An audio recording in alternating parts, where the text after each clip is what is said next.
বহুত খাইশ যাচ্ছে নানি বিসিবি পরিচালক না ওই প্রেসিডেন্ট হয়ে যেতে কি তামিম ইকবাল খান তুমি দাইনে বাবু অনেক মানুষে লইয়া তুমি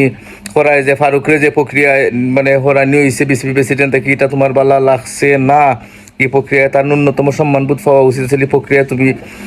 সন্তুষ্ট নাই বা তুমি সমালোচনা করছো যে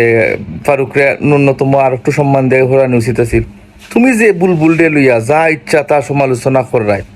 তারে নোংরামি করে তুমি কইরায় আরেকজন দিয়া ছুটো করাই রায়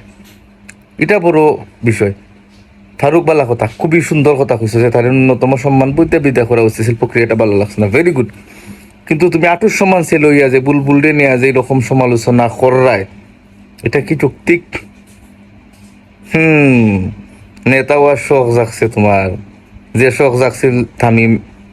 তোমার আগের সাকিবের আর মাশরাফির তারার পরিণতি দেখছো তুমি একটা সিন্ডিকেট প্রবণ মানুষ তুমি একটা খারাপ মানুষ অবভিয়াসলি কারণ তুমি তাহলে তুমি তুমি মানে বিসিবির পরিচালক নয় এর আশেপাশে না থেকে তুমি তুমি তুমি সময় দিচ্ছিল তোমার ফ্যামিলিরই সময় দিচ্ছিল তুমি বিসিবি পরিচালনা করার